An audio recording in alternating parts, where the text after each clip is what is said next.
This is the solution to page 645, number 21. We want to find the perimeter of the quadrilateral. So I'm just going to go ahead and draw what we have. We have right angles in the corner. We have a diagonal that measures 85 meters, and we have an angle down here that's 35 degrees, and we've got congruent sides here. Okay, so with this right triangle, all right, we want to find these two sides so that we can work on finding the perimeter. So that means we can use our trig ratios. But if we look at the whole, when we have these two congruent sides, I'm going to call them x, right? Because they are the same value. What it turns out is that these other sides are going to be congruent as well because we get congruent triangles. Now, how do we know? Well, these are right triangles, and if I wanted to solve Pythagorean theorem, it would be x squared plus b squared equals 85 squared. And over here, it would be x squared plus b squared equals 85 squared. And since these two parts are the same, these two parts would have to be the same as well. So I'm going to go ahead and call them each y. And so if we think about finding x and finding y, we want to think about our trig ratios. So, TOA, all right? From the perspective of 35 degrees, x is the opposite leg, y is the adjacent leg, and 85 is the hypotenuse. So if I want to find x, we're looking at opposite and hypotenuse, which is sine.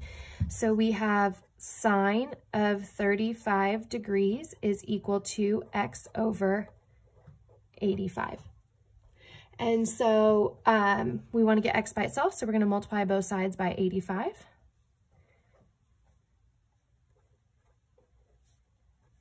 So we get x is equal to 85 times the sine of 35 degrees. And I'll plug that into the calculator in just a minute. Now, if we want to find y, we're dealing with the adjacent and the hypotenuse. I don't want to use opposite and adjacent because we don't know what this number is, and more likely than not, it's going to be rounded. And so we always want to go with the number that's given to us so that we are not rounding and we keep it as accurate as possible. So if I'm looking at adjacent and hypotenuse, that's going to be cosine. So now we have cosine of 35 degrees is equal to y over 85. So we're going to multiply both sides by 85 again. And we get y equals 85 times the cosine of 35 degrees. So to find the perimeter, our perimeter is equal to 2x plus 2y.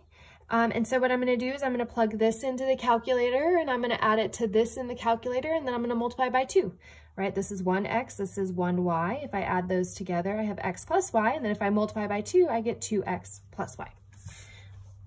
Okay, so like I said, in the calculator, I'm essentially doing this, right? As if I were to factor out those parts. So in the calculator,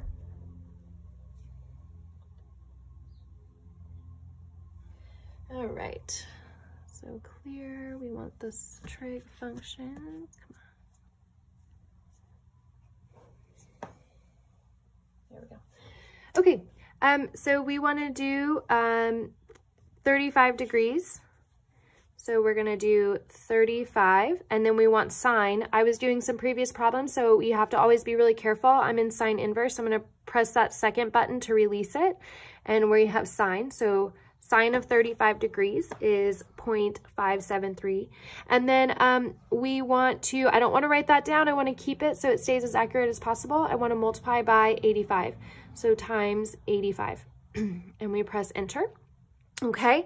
And then we want to do this one. So we're going to add it to, and then we're going to do 35 cosine, and then times 85 equals, and we get 118.318, and then I'm gonna multiply by 2 because again that is only half of the perimeter right here plus right here, and so I'm gonna multiply by 2, and we get 200, and we'll round to the nearest whole because it said to approximate, so the 7 has the 6 round up, so about 237 square units.